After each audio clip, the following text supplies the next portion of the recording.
Buenas noches, bienvenidos a una nueva edición de La Bitácora, el programa de tertulia y debate de Popular Televisión Galicia. Hoy hablaremos sobre la nueva configuración política tras las elecciones del 22 de mayo y sobre algunos acontecimientos surgidos desde entonces. Hablaremos también sobre las empresas de telefonía móvil.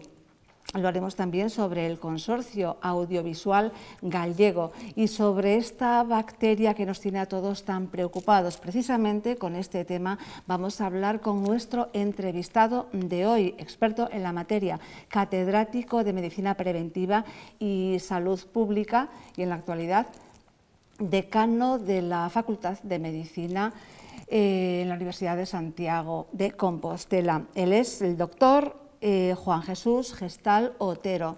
Doctor, buenas noches y bienvenido. Hola, buenas noches. Esta bacteria, desde luego, nos trae a todos a maltraer, estamos todos un poco preocupados. Es, al parecer, un conjunto de cepas, de las cuales se aisló una, que es la causante de todo este problema, ¿no?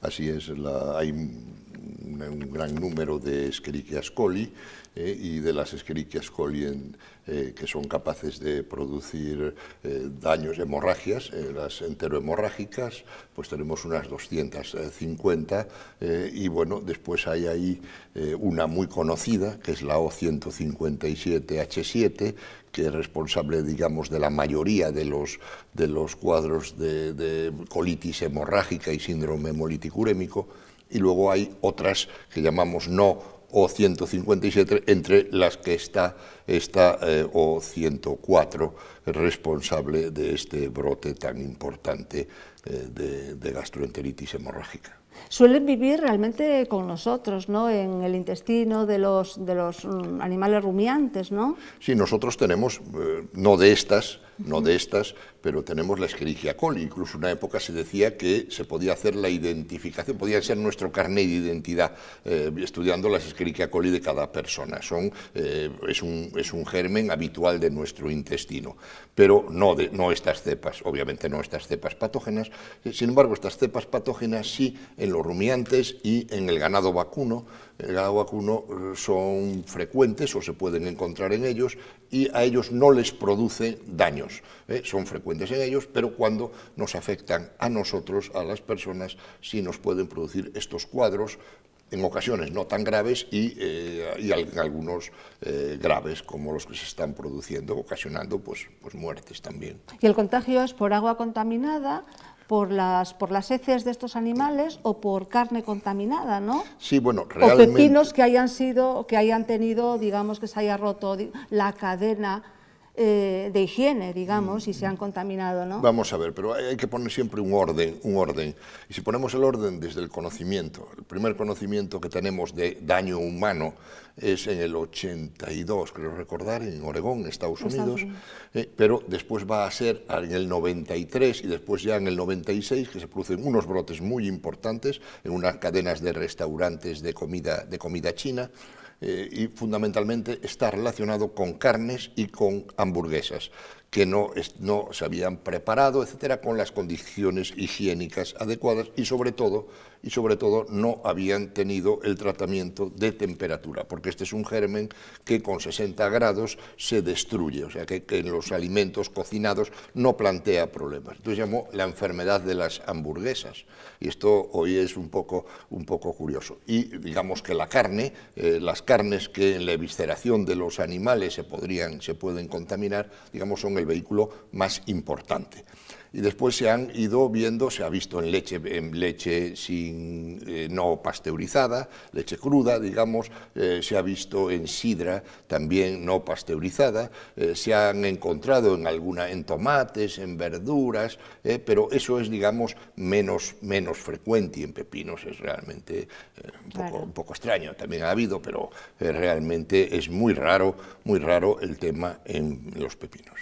Sí, es curioso que realmente seamos ahora los culpables, España, cuando realmente esto parte de Alemania, y en Alemania registran más de 1000 casos al año. De hecho, tienen unos cuantos miles de afectados en este momento. Aquí en España suele haber casos de esta bacteria mala, digamos, peligrosa. La información que tenemos de la O104, de la responsable de este brote, no ha sido nunca identificada, por lo que yo conozco, no ha sido nunca identificada en nuestro país, ni en los productos, las hortícolas, los productos del campo, ni en ganado vacuno. No ha sido identificada ni en casos humanos, y sin embargo sí ha sido identificada, no con un número de casos importantes, en países del norte de Europa y en Alemania, en algunos casos, y en muchos de esos países eran importadas en estos últimos años. Sí, eso parece ser que esta bacteria no se lleva muy bien con la higiene. Quiere decir que nuestra norma y nuestra manera de hacer en cuanto a higiene pues es óptima, podemos decir, o por lo menos mejor que en Alemania. Bueno, no, yo no diría eso, pero sí el que este tema vamos, la información que tenemos no es una información primaria, no son datos de estudios científicos, sino son datos de informes, de lo que tenemos por las redes de alerta y demás. Entonces, aquí yo creo que en un primer momento se aceleró un poco la decisión de culpabilizar a los pepinos. Me da la impresión, porque realmente es bastante complicado. Se hizo un muestreo, al parecer en Hamburgo, se hizo un muestreo en unos supermercados, en un mercado, y se tomaron unos pepinos de España, de 2 lugares del sur de España y de Holanda. Y estos se analizaron y se encontró la cepa, en las muestras que analizaron, la O104. Luego se hizo en los afectados un estudio de casos y controles para ver qué es lo que habían consumido.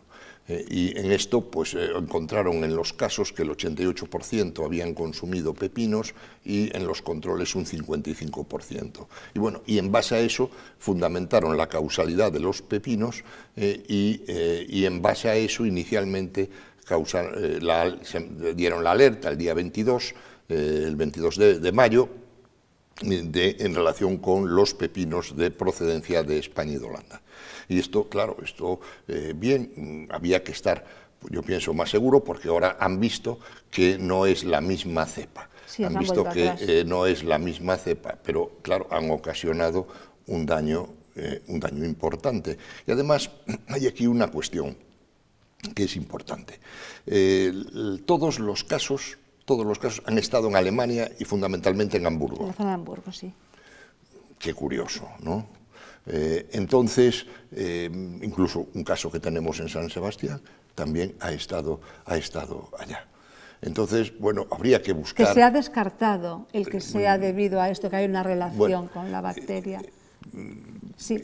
Pero bueno, el que estaba como sospechoso nuestro de España, porque aquí las noticias sobre esto es cada momento, o sea, está usted, en este caso, más enterada que yo de lo que pasó con el de San Sebastián.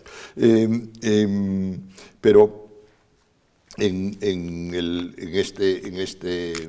este estudio de ver un poco de la procedencia, cuando hicieron el estudio, el ver que todos los casos son en Alemania, y no mirar que los pepinos pueden salir de origen y pueden hasta el consumo contaminarse, porque realmente el pepino si se lava o se limpia antes del consumo, pues no debe plantear problemas. A lo mejor ha habido algún tratamiento que se ha hecho ya no aquí, sino en algún otro punto, que fuera ya de nuestras fronteras, a lo mejor, que se ha hecho algún tratamiento pues para que tenga mejor aspecto en el mercado o en el proceso de envasado, no lo sé, que esa manipulación puede ser la responsable. Todo esto tendría que haberse clarificado antes de dar una alerta, a pesar de que efectivamente es un proceso grave, serio, y que hay que dar las alertas, y las alertas son muy importantes para la gestión de los problemas de salud pública dentro de la Unión Europea,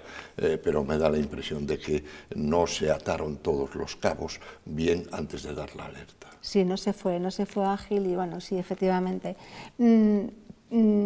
Tengo entendido que esta bacteria no se puede, digamos, combatir no reacciona, digamos, ante la penicilina, por ejemplo, pero sí ante otros antibióticos. No es eso. Sí es efectivo, los antibióticos son efectivos frente a la bacteria, pero la bacteria produce una toxina.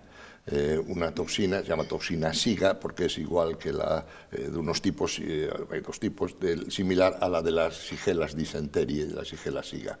¿Qué causan esas? Para que el telespectador... La toxina, bueno, sí, la disentería es un cuadro también de afectación por otro germen, no es la Escherichia coli, es la sigela, y esto produce también unos cuadros hemorrágicos. También produce unas heces con moco y algo de sangre, y cuando es la sigela SIGA, pues unos cuadros mucho más graves, que puede haber un síndrome hemolítico urémico también.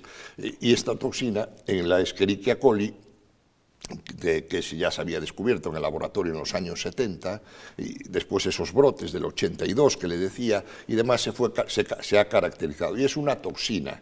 Y entonces, ¿por qué no se usan los antibióticos? Porque los antibióticos van a destruir las bacterias, van a liberar más toxina, y la toxina es la que nos provoca el daño. Entonces, los tratamientos son diferentes de utilizar el tratamiento antibiótico. No porque no sea efectivo el antibiótico, sino porque bueno, va a ser contraproducente el utilizarlo.